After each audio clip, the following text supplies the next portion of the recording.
सभी साथियों का फिर से स्वागत है। तो साथियों, अभी आपके रिसेंटली यूपीएसआई का एग्जाम हुआ, जिसमें आपके दो शिफ्ट में 2 दिन के लिए दो शिफ्ट में एग्जाम हुए 14 मार्च और 15 मार्च, जिसके सॉल्यूशन करा दिए गए। अब आपका यूपी कांस्टेबल का पेपर आने वाला है, इसीलिए यूपी कांस्टेबल के अब तक जितने भी प्रीवियस ईयर क्वेश्चन पूछे गए, पेपर्स पूछे गए, उनका सॉल्यूशन स्टार्ट हो रहा है आज से। और आपने यूपीएसआई के नहीं पढ़े हैं तो आप यूपीएसआई के पढ़ सकते हैं। और आपने ये पेपर भी सॉल्व कर लिए तो आपका 75% एग्जाम यहीं से सॉल्व हो जाएगा। देखिए, पेपर है यूपी कांस्टेबल का 25 अगस्त 2024 शिफ्ट फर्स्ट का ये पेपर है। ये पूछा गया, उसमें मैथ का पोर्शन स्टार्ट होता है क्वेश्चन नंबर 20 से। पहला क्वेश्चन क्या दिया है, एक मिश्रण के 40 लीटर में 17:3 के अनुपात में दूध और पानी है। दो चीजें हैं, मिल्क और वाटर। अब मिल्क कितना है यहाँ पर 17 है और वाटर कितनी है 3। इसमें कुछ टोटल जो क्वांटिटी दी है, टोटल कितनी दी है 40 लीटर, यानी इनको मिला के कितना हो गया 40 लीटर। अब बोला इसमें कुछ दूध मिलाने के बाद, यानी कुछ दूध मिलाया जाता है, परिणाम मिश्रण में दूध और पानी का अनुपात इतना हो जाता है। दूध मिलाने के बाद जो परिणाम है उसका अनुपात इतना हो जाता है। तो मिलाए गए दूध की मात्रा ज्ञात कीजिए। तो देखिए यहाँ पर मिलाया क्या जा रहा है, ये मिश्रण का क्वेश्चन है, मिलाया क्या जा रहा है दूध। तो दूध मिलाया जा रहा है तो पानी के अनुपात को समान करना है। अगर पानी मिलाया जाता तो दूध के अनुपात को समान कर लेते। तो इस क्वेश्चन में कैसे करेंगे, देखिए यहाँ पर दूध मिलाया जा रहा है तो पानी के अनुपात को समान कर लेंगे। देखिए यहाँ 3 है तो इसमें 3 से मल्टीप्लाई करेंगे तो यहाँ से दूध और पानी का नया रेशियो आ जाएगा। नया रेशियो क्या बनेगा, देखिए ऊपर तो 17:3 है, 3 का मल्टीप्लाई करेंगे, 3 से 1 जा 21 और 3 बन जा 3। अब ये आ गया, यहाँ पर पानी क्या हो गया सेम। जो चीज मिलाई जाएगी उसे नहीं सेम करेंगे, जो उसके अलावा जो होगी उसे सेम करेंगे।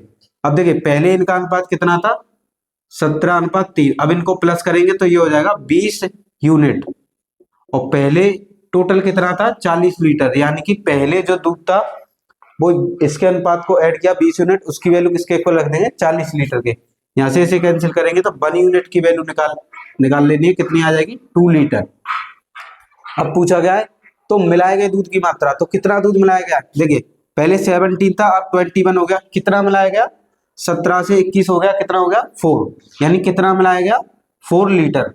और 1 यूनिट की जो भी वैल्यू है उसका इससे मल्टीप्लाई कर देंगे तो कितना हो जाएगा 8 लीटर, यानी अनुपात में कितना मिलाया गया 4, और 1 यूनिट की जो भी वैल्यू है उससे मल्टीप्लाई कर देंगे तो मिलाए गए दूध की मात्रा कितनी हो जाएगी 8 लीटर, ऑप्शन ए। तो ये क्वेश्चन बहुत ही इजी होते हैं। आपको पहले का अनुपात दिया है और बाद का अनुपात दिया है मिलाने के बाद। अब इसमें दूध मिलाया जा रहा है तो पानी के अनुपात को समान कर लेंगे। तो इसका देखिए यहाँ 3 है, 3 से इसमें मल्टीप्लाई करेंगे, पानी का अनुपात समान हो गया। अब देखिए यहाँ से दूध कितना मिलाया गया था 4 अनुपात, पहले 17 था 21 हो गया तो कितना मिलाया गया 4। पहले मात्रा कितनी थी 40 लीटर, तो दोनों को पहले के अनुपात को प्लस करके 20 यूनिट बना, उसकी वैल्यू 40 लीटर के इक्वल। 1 यूनिट की वैल्यू कितनी हो गई 2 लीटर। अब 1 यूनिट की वैल्यू में जितना दूध मिलाया गया उससे मल्टीप्लाई कर दिया तो आंसर कितना आ गया 8 लीटर। नेक्स्ट क्वेश्चन है 21 नंबर क्वेश्चन है, 42 और 49 की संख्याओं का एलसीएम और एचसीएफ का क्या अनुपात होगा। इनके एलसीएम और एचसीएफ का अनुपात, देखिए एलसीएम और एचसीएफ कैसे निकालना है, कभी भी आपको 2 नंबर्स के बनो तो आपको सबसे पहले इनमें से कॉमन ले लेना है। कॉमन कितना आ गया 7 कॉमन लेने पे कितना बचा, यहाँ पर 6 बचेगा और यहाँ पर 7। अब इनमें से कुछ कॉमन नहीं आएगा तो इनका मल्टीप्लाई कर देंगे, कितना हो जाएगा 42, यानी कि एलसीएम इनका मल्टीप्लाई कर देंगे 42 और जो कॉमन लिया था उसका भी मल्टीप्लाई कर देंगे तो ये तो हो जाएगा एलसीएम। और इसके एचसीएफ का अनुपात पूछा था, इनमें से कॉमन लिया 7 तो ये बचा, इन दोनों का मल्टीप्लाई कर देंगे और जो कॉमन लिया था उसका भी मल्टीप्लाई कर देंगे तो ये बन जाता है एलसीएम। और एचसीएफ क्या होता है, दोनों में से कॉमन कितना आया था 7, तो जो कॉमन आएगा वो एचसीएफ हो जाएगा। देखिए 7 से 7 कैंसिल हो गया तो यहाँ पे बच गया 42 और यहाँ पर बच गया 1, तो इनके एलसीएम और एचसीएफ का अनुपात कितना हो गया 42:1, यानी 42:1। ये हो गया क्वेश्चन का आंसर।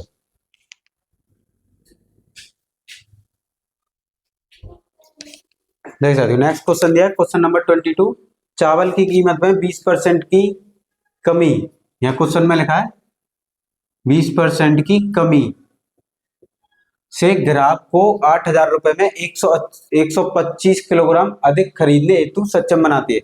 अगर चावल की कीमत में 20% की कमी हो जाए, 20% की कमी का मतलब 20% को रेशियो में अगर चेंज करेंगे तो ये जाएगा 20/100।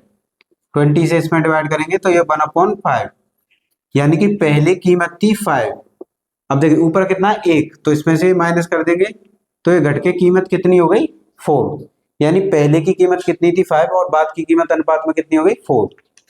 तो क्वेश्चन में बोला 20% की कमी से ग्राहक को 8,000 रुपए में 125 किलो चावल खरीदने हेतु सक्षम बनाती है। तो चावल का प्रारंभिक मूल्य, यानी आपसे पहला मूल्य पूछा है, ये हो गया बाद का मूल्य, ये पहले का मूल्य अनुपात में, यानी आपको 4 की वैल्यू कितनी दी है रुपए में 8,000 रुपीज।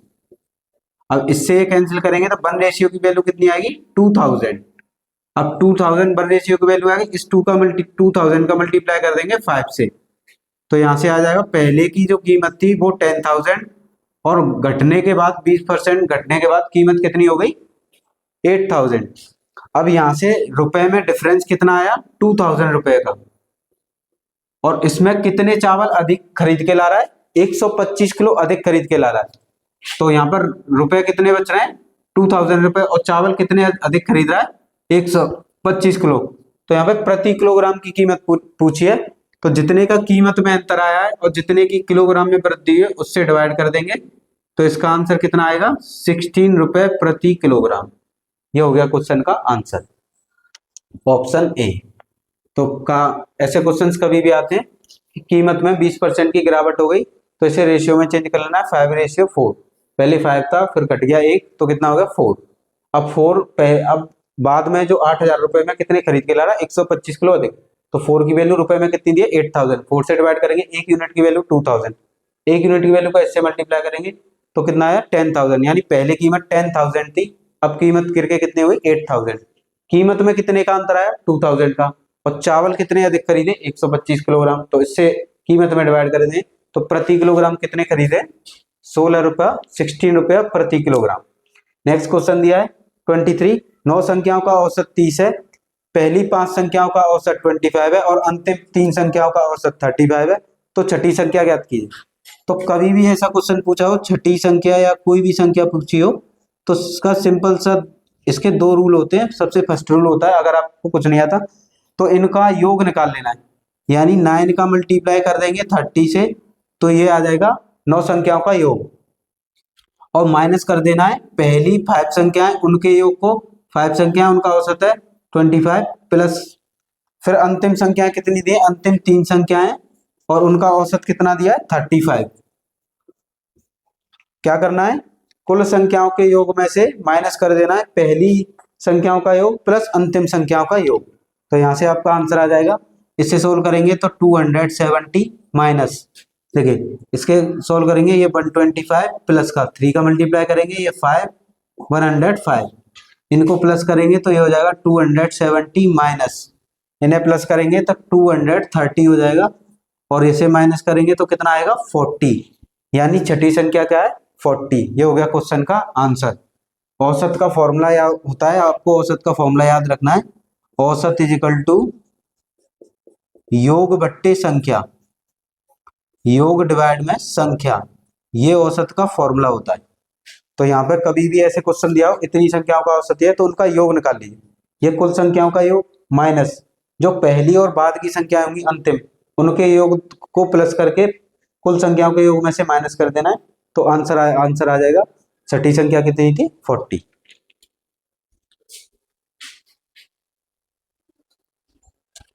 देख सकते हो नेक्स्ट क्वेश्चन दिया क्वेश्चन नंबर 24, ए और बी की औसत मासिक आय 1400 रुपए है, बी और सी की औसत मासिक आय 1560 है, ए और सी की औसत मासिक आय 1440 है, तो सी की औसत मासिक आय बताइए। तो ऐसे क्वेश्चन में क्या करना है, देखिए ए और बी 2 लोग हैं, इनकी जो औसत मासिक आय है वो कितना है, औसत का आपको फॉर्मूला याद रखना है। देखिए औसत इज इक्वल टू होता है योग बट्टे संख्या, और आपको कभी भी औसत दिया हो तो वहां पे आप योग निकालेंगे सबसे पहले, तो योग का क्या फॉर्मूला हो जाएगा, औसत का किससे मल्टीप्लाई कर देंगे संख्या से, औसत का गुणा कर देंगे संख्या से, तो ये क्या आ जाएगा योग आ जाएगा। औसत का अगर मल्टीप्लाई कर देते हैं संख्या से, तो देखिए ए बी दो लोग हैं, अगर इनका योग निकालें तो इनका औसत कितना है 1400, उससे हम मल्टीप्लाई कर देंगे 2 से, तो ये जाएगा 2800। ए बी का योग आ गया। ऐसे ही बी और सी, इनका योग निकालेंगे तो बी और सी दोनों की मिला के कितनी इनकम है 1560। इसमें 2 का मल्टीप्लाई कर देंगे तो ये हो जाएगा 0, ये हो जाएगा 12, ये 1 और ये 2। ये आ गई बी और सी की इनकम का योग। फिर निकालेंगे सी और ए, इनकी इनकम का इन औसत कितना दिया है 1440। इसमें मल्टीप्लाई कर देंगे 2 का, क्योंकि यहाँ पे कितने लोग हैं 2 लोग हैं। इसका मल्टीप्लाई करेंगे तो ये आएगा 0, ये हो जाएगा 8 8 और ये 2, यानी 2880। अब क्वेश्चन में पूछा है सी की आय, तो सबसे पहले इनकी आय को प्लस कर लेंगे। इनकी टोटल आय कितनी होगी सबकी मिला के, ये हो गया 10, तो यहाँ पे कितना हो जाएगा ये 10 और ये 18 और ये 7, ये हो गई सबकी आय मिला के। अब इनको जोड़ लेंगे इधर, देखिए A 2 टाइम है, B 2 टाइम है, C 2 टाइम है, तो ये हो जाएगा 2A plus B plus C। 2 से ये कैंसिल कर देंगे तो यहाँ से तीनों की इनकम कितनी आ जाएगी A plus B plus C की, तीनों का अगर डिवाइड करेंगे 2 से तो हो जाएगा 3900। ये कितने, ये तीनों की मिला के इनकम हो गई। अब सी की इनकम पूछी है, तो देखिए ए और बी है, यहाँ पर ए बी दोनों की इनकम कितनी है 2800। इसकी वैल्यू को यहाँ पुट करेंगे तो ये यहाँ पर रह जाएगा सी, इसको इधर ले जाएंगे तो सी इक्वल टू कितना हो जाएगा 3900 माइनस का 2800। इसे अगर इसमें से माइनस करते हैं तो ये जाएगा 1100। देखिए इसमें से अगर माइनस करेंगे तो ये कितना बचेगा 1000। तीनों की इनकम से ए और बी की इनकम निकाल देंगे। ए और बी की इनकम का योग कितना था 2800, तो इसमें से माइनस करेंगे तो 900 इधर से बचेगा, तो ये जाएगा 1100। तो ये हो जाएगी सी की इनकम। ये ऑप्शन देखिए एक ऑप्शन में यहाँ पर, तो सी की इनकम कितनी हो जाएगी 110। तो यहाँ पर औसत दिया था, 2 लोगों का औसत था तो उसका योग निकाल लिया था, फिर बी और सी का औसत दिया था उसका योग निकाल लिया था। देखिए यहाँ से ये 2 का मल्टीप्लाई करेंगे तो ये 0 गलत हो गया है, ये 2 का मल्टीप्लाई करेंगे ये 0, ये 2 3 2 6 जा 12 1, ये हो जाएगा 1 और ये 2 1 जा 2 और 3, यहाँ पर ये गलती हो गई थी।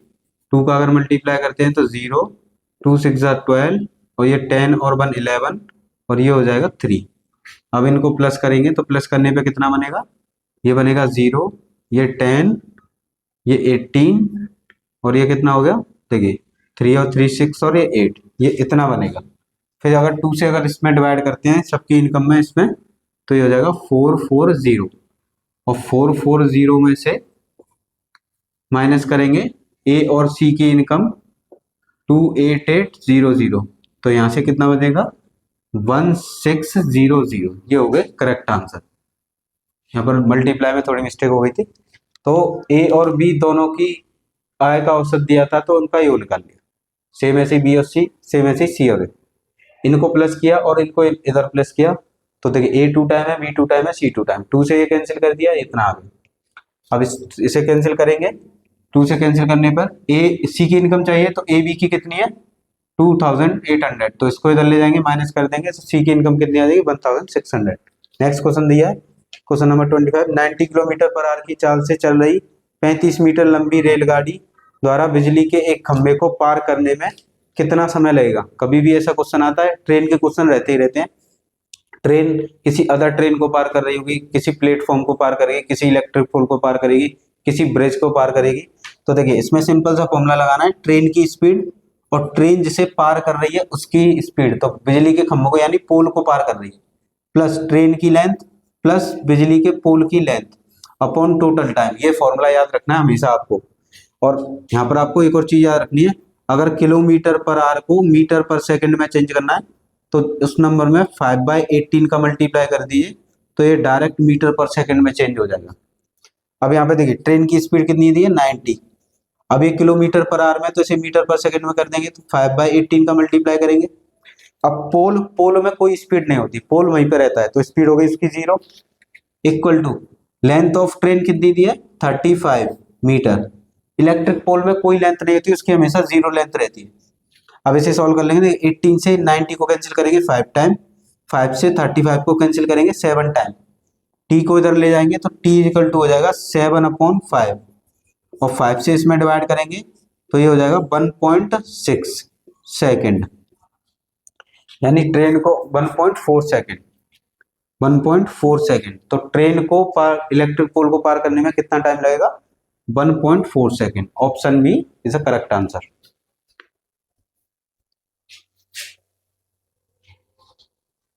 देखिए साथियों, नेक्स्ट क्वेश्चन दिया है, एक क्वेश्चन नंबर 26 है। एक रेलगाड़ी एक समान चाल से चलते हुए 240 मीटर लंबे एक प्लेटफॉर्म को 10 सेकंड में पार करती है। यहाँ पर आपकी एक कंडीशन ये हो गई कि एक ट्रेन है किसी प्लेटफॉर्म को पार कर रही है। दूसरी कंडीशन क्या बोली है, और टेलीग्राफ पोस्ट को 6 सेकंड में पार करती है। तो एक बार तो एक समान चाल से चल रही है, तो मान लीजिए ऐसा चाल से चल रही है। अब देखिए प्लेटफॉर्म को पार कर रही है, तो प्लेटफॉर्म में कोई स्पीड नहीं होती, तो प्लेटफॉर्म की स्पीड हो गई 0, ट्रेन की स्पीड प्लस प्लेटफॉर्म की स्पीड। अभी क्वेश्चन क्या था, ट्रेन की लेंथ प्लस प्लेटफॉर्म की लेंथ, तो प्लेटफॉर्म की लेंथ कितनी दी है 240, ट्रेन की लेंथ पूछी है तो उसे एल मान लेंगे, upon total time. Total time कितना लग रहा है यहाँ पर 10 सेकेंड। देखिए इसको इधर ले जाएंगे तो ये हो जाएगा 10s is equal to 240L। ये हो गया आपका समीकरण पहला। तो एक समान चाल है तो उसकी चाल s मान लिए और ट्रेन की लंबाई l मान लीजिए। फिर बोला है टेलीग्राम पोस्ट को पार कर रही है, तो ट्रेन की स्पीड प्लस टेलीग्राम पोस्ट में कोई स्पीड नहीं होती क्योंकि वो वहीं पर खड़ा रहता है, तो उसकी स्पीड क्या होगी 0, इक्वल टू ट्रेन की लेंथ हमने क्या मान लिया l, और टेलीग्राम पोस्ट की लेंथ हमेशा 0 मानते हैं, अपॉन टाइम कितना लग रहा है 6 सेकेंड। इसको इधर लेके जाएंगे तो ये कितना हो जाएगा 6s is equal to l। अब यहां से देखिए इन दोनों को, ये हो गया आपका समीकरण दूसरा। तो पहले समीकरण में दूसरे समीकरण से क्या लगा देंगे, भाग डिवाइड कर देंगे, तो हो जाएगा 240 प्लस का l अपॉन, देखिए इससे डिवाइड करेंगे तो ये हो जाएगा 6s अपॉन l। देखिए यहाँ s से s कैंसिल हो जाएगा, 2 से ये 5 टाइम कैंसिल हो जाएगा, 2 से ये 3 टाइम, l का इधर मल्टीप्लाई कर देंगे तो ये हो जाएगा 5l, और 3 का इधर मल्टीप्लाई कर देंगे तो ये 720 प्लस 3l, 3l को इधर ले आएंगे तो 5l minus 3l equal to 720, तो ये यहाँ पर बचेगा 2l 720। 2 से इसमें डिवाइड करेंगे तो लेंथ कितनी आ जाएगी 360 मीटर, यानी कि आपकी लेंथ कितनी आ गई 360 मीटर। तो एक ही ऑप्शन में दिया है 360 मीटर, तो सीधा आंसर कितना होगा ऑप्शन डी। अगर आपको स्पीड निकालनी है तो इसको देखिए यहाँ पर पुट कर देंगे, ये कितना दिया है 6s is equal to l की वैल्यू कितनी है 360, इससे डिवाइड करेंगे तो s की वैल्यू कितनी आ जाएगी 60 मीटर पर सेकेंड, पर आंसर है किलोमीटर पर सेकेंड। तो किलोमीटर पर सेकेंड में करने के लिए इसमें कितने से मल्टीप्लाई कर देंगे 18/5 से, तो 5 से इसे कैंसिल करेंगे तो कितना हो जाएगा 12 मल्टीप्लाई 18, और इसका मल्टीप्लाई करेंगे तो 216 किलोमीटर पर आवर। ये हो गया क्वेश्चन का कंप्लीट आंसर। तो यहाँ पर दो कंडीशन दी थी, एक बार तो ट्रेन प्लेटफॉर्म को पार कर दी, तो ट्रेन की स्पीड प्लस प्लेटफॉर्म की speed equal to distance of train की लेंथ प्लस प्लेटफॉर्म की लेंथ अपॉन टोटल टाइम। आपको यही फॉर्मूला याद रखना। देखिए ट्रेन की स्पीड नहीं दी थी तो एस मान ली, प्लेटफॉर्म में कोई स्पीड नहीं होती, और ट्रेन की लेंथ प्लेटफॉर्म की लेंथ दी थी, ट्रेन की लेंथ पूछी थी तो एल मान ली। इसको इधर लगा, ये हुआ 10s। फिर टेलीग्राम पोस्ट को पार कर रही है तो ट्रेन की स्पीड प्लस टेलीग्राम पोस्ट में स्पीड होती है 0 क्योंकि वो वहीं पर स्टेबल रहता है, प्लस उसमें लेंथ भी नहीं होती, तो ट्रेन की लेंथ अपॉन टाइम। ये इक्वेशन बन गई। अब इस इक्वेशन में इससे डिवाइड कर दिया तो यहाँ से एल कितना आ गया, देखिए 360, एल की वैल्यू को यहाँ पर रख दिया तो कितना आंसर आ गया 260 kilometre per hour. Next question दिया है 27, क्रय मूल्य और विक्रय मूल्य का अनुपात है, तो प्रतिशत हानि कितनी होगी। लॉस परसेंटेज पूछा है, तो लॉस परसेंटेज का फॉर्मूला होता है CP minus SP upon CP into 100, क्रय मूल्य माइनस विक्रय मूल्य अपॉन क्रय मूल्य इंटू 100। देखिए क्रय मूल्य कितना दिया है 15, विक्रय मूल्य कितना दिया है 14, अपॉन 15 मल्टीप्लाई 100। इसमें से माइनस देखिए 5 से इसे कैंसिल करेंगे 3 टाइम और 5 से इसे कैंसिल करेंगे 20 टाइम, तो ये हो जाएगा 20 अपॉन 3। 20 का इससे डिवाइड करेंगे तो ये कितना देखिए ये हो जाएगा 62/3%। तो कितना परसेंटेज लॉस हुआ 62/3% ये हो गया लॉस, यानी कि ऑप्शन डी। तो ऑप्शन डी इसका करेक्ट आंसर।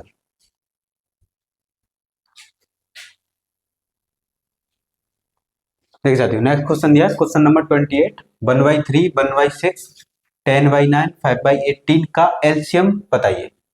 तो कभी भी आपको ऐसे फ्रैक्शन में नंबर्स दिए हो, यहाँ पर दिया है देखिए ऊपर ऊपर कितना लिखा है 1, 1, 10 और 5, और इनके डिवाइड में कितना लिखा है 3, 6, 9 और 18, और आपसे पूछा है इसका एलसीएम क्या होगा। तो फ्रैक्शन वैल्यू में क्या करते हैं, जो अंश में नंबर्स होंगे यानी न्यूमरेटर में, उनका तो जो आपसे पूछा होगा वही करना है। एलसीएम पूछा है तो एलसीएम, एचसीएफ पूछा है तो एचसीएफ, और हर यानी कि डिनोमिनेटर में जो नंबर होंगे उसका अपोजिट करना है। अगर एलसीएम पूछा है तो डिनोमिनेटर यानी हर वाले नंबर का एचसीएफ निकालना है। और आपसे इसमें एचसीएफ पूछा होता तो ऊपर वाले नंबर का एचसीएफ करते, नीचे वाले नंबर का क्या कर देते एलसीएम।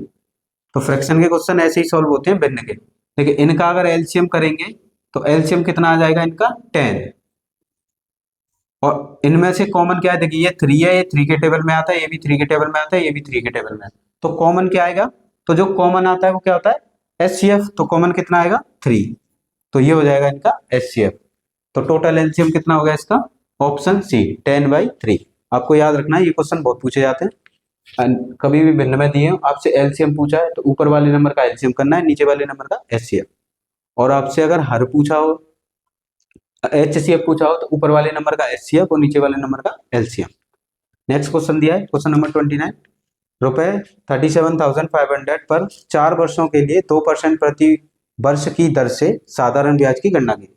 सिंपल इंटरेस्ट का क्वेश्चन है। सिंपल इंटरेस्ट का सीधा सा फॉर्मूला होता है, जो राशि दी गई है यानी मूलधन प्रिंसिपल इंटू दर यानी रेट इंटू टाइम यानी समय डिवाइड में 100। ये सिंपल सा फॉर्मूला होता है। आपसे पूछा है what is the rate of interest, यानी कि साधारण ब्याज कितनी होगी, मतलब साधारण ब्याज पूछी गई है। तो देखिए प्रिंसिपल कितने रुपए दे गए 37,500 मल्टीप्लाई दर कितनी दी है 2%, और समय कितना दिया है 4 वर्ष, डिवाइड में कितना आ जाएगा 100। तो देखिए 2 0 से 2 0 कैंसिल हो जाएंगे, इनका मल्टीप्लाई कर देंगे।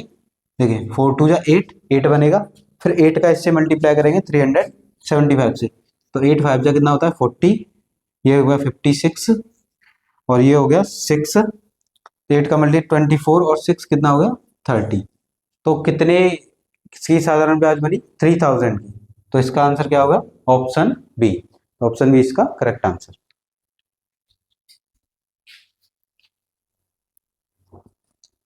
देखिए साथियों नेक्स्ट क्वेश्चन दिया है क्वेश्चन नंबर 29, यदि 72 लड़के 280 मीटर लंबी दीवार को 21 दिनों में बना सकते हैं तो कितने लड़के 200 मीटर लंबी समान दीवार को बनाने में 18 दिन लेंगे। यहाँ पर सिंपल सा फॉर्मूला होता है, पहले कंडीशन के जो भी लड़के हैं यानी man into two time into इनकी इफिशियंसी इनटू डे अपॉन उनके द्वारा किया गया कार्य इक्वल टू दूसरी कंडीशन के आदमी उनके द्वारा लगाया गया समय इनटू क्षमता इनटू दिन अपॉन उनके द्वारा किया गया कार्य। अब यहाँ से जो चीज की नीड होती है वही लिखते हैं। देखिए यहाँ से मैन दिए टाइम दिया है तो मैन और टाइम ही लिखेंगे, इन दोनों को नहीं लिखेंगे, ये कंप्लीट फॉर्मूला होता है। अब क्वेश्चन में बोला है 72 लड़के, तो मैन कितने हो गए 72, 280 मीटर लंबी दीवार।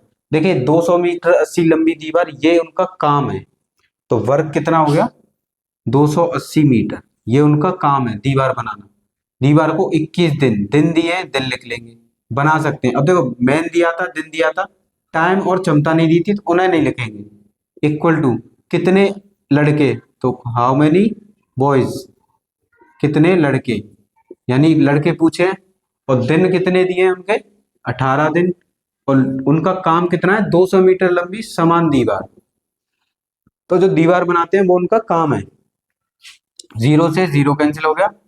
देखिए 2 से 7 4 से कैंसिल करेंगे इसे, 4 7 जा 28 और 4 5 जा 15। ऐसे ही 3 से इसे कैंसिल करेंगे 6 टाइम और 3 से इसे कैंसिल करेंगे देखिए 18 से डायरेक्ट 72 को कैंसिल कर देंगे 4 टाइम, ये कैंसिल हो गया। 7 से 21 को कैंसिल करेंगे 3 टाइम। अब यहाँ पे कितना 5 बचेगा, 5 को इधर ले जाएंगे तो B2 is equal to 4 multiply 3 multiply 5। देखिए 4 5 जा 20 और 20 का 3 से मल्टीप्लाई करेंगे तो कितना आएगा 60। यानी कितने लड़के 200 मीटर लंबी समान दीवार को 18 दिन में बना लेंगे, तो 60 बॉयज। ये हो गया क्वेश्चन का आंसर। ये कंप्लीट फॉर्मूला होता है, इसमें से जो नीड होती है वही हम यूज करते हैं। नेक्स्ट क्वेश्चन है एक्स और वाई एक व्यवसाय में 5:7 के अनुपात में निवेश करते हैं। उन्होंने निवेश किया, एक्स और वाई दो लोग हैं, उन्होंने निवेश किया, एक्स ने 5 निवेश किया और वाई ने 7 अनुपात में निवेश किया। यदि कुल लाभ का यानी कुल लाभ का 8% दान दिया जाता है और एक्स को 1150 रुपए का लाभ होता है, एक्स को कितना लाभ हुआ 1150 रुपए का। अब देखिए दोनों का कुल अगर निकालें तो कुल कितना हो जाएगा 12, यानी कि दोनों ने कितना अनुपात निवेश किया 12, क्योंकि 12 और 7 कितना हो गया 12। अब यहां से x का कितना दिया है 5, तो 5 में डिवाइड कर देंगे, टोटल का मल्टीप्लाई कर देंगे कोई भी नेट प्रॉफिट, यानी x को नेट प्रॉफिट का कितना मिला है 5 और x का प्रॉफिट कितना दे रखा है 1150। x का ही क्यों किया, क्योंकि हमें x का प्रॉफिट दे रखा है। x को कितना प्रॉफिट हुआ, निवेश किया था 5, कितने में से, दोनों को प्लस कर दिया 12 में से, इनटू नेट प्रॉफिट। यहां से पहले सबसे पहले नेट प्रॉफिट निकालेंगे x के प्रॉफिट से। तो देखिए 5 से इसे कैंसिल कर देंगे तो 5 2 जा 10, 5 3 जा 15 और ये 0, 12 का इधर मल्टीप्लाई कर देंगे तो यहाँ से दोनों का नेट प्रॉफिट आ जाएगा। 12 का मल्टीप्लाई कर देंगे 230 में 12 का, तो 12 का मल्टीप्लाई करने पे कितना बनेगा, देखिए 0, ये होगा 36 3 और ये 24 और 27, यानी कि एक्स और वाई दोनों को मिला के कितना प्रॉफिट हुआ 2760, जिसमें से एक्स को कितना प्रॉफिट हुआ था 1150। अब बोला है क्वेश्चन में कि वो 8% दान कर देता है, तो बचा कितना परसेंट 92%, तो 92% बचा यहाँ पर। 8% दान कर दिया तो कुल लाभ बताना है, तो कुल लाभ कितना होगा। अब देखिए टोटल कितना बना अमाउंट 2760 रुपए। अब 92% 8% दान कर दिया तो 92% की वैल्यू पूछी है अपॉन 100, यहां से निकाल लेंगे टोटल, यानी कि कुल लाभ इक्वल टू, टोटल अमाउंट कितना है 2760 रुपए। भाई 2760 रुपए दोनों का अमाउंट बैठा है। अब इस अमाउंट का 8% दान कर दिया, बचा कितना 92%। 92% किसका, टोटल का, इक्वल टू 2760 रुपए। देखिए इससे ये कैंसिल करेंगे तो 3 टाइम कैंसिल हो जाएगा, तो 100 का इधर मल्टीप्लाई कर देंगे तो ये हो जाएगा 300, यानी कि कितना आंसर हो गया, कुल लाभ कितना हुआ था 3000 रुपए। एक्स और वाई का निवेश दिया था तो दोनों का टोटल निवेश 12। अब हमें यहाँ एक्स का प्रॉफिट दिया था तो एक्स से सबसे पहले नेट प्रॉफिट निकालेंगे। एक्स का कितना था 5, कितने में से 12 7 कितने, देख 5 और 7 कितने हुआ 12, equal to net profit equal to X का प्रॉफिट, तो यहाँ से नेट प्रॉफिट कितना आ गया 2760 रुपए। अब इसका 8% दान कर दिया तो बचा कितना 92%, तो 92% टोटल का इक्वल टू 2760, तो यहाँ से टोटल की वैल्यू, टोटल प्रॉफिट की वैल्यू कितनी आ गई 3000 रुपए। तो आपके ये यूपी कांस्टेबल में पूछे गए क्वेश्चन है, ये आपके यूपी कांस्टेबल का पेपर है 25 अगस्त 2024 का, शिफ्ट फर्स्ट का। यूपी कांस्टेबल के सारे एग्जाम पेपर सॉल्व करेंगे और आप इतना भी कर लेते हैं तो आपका सिलेक्शन पक्का है।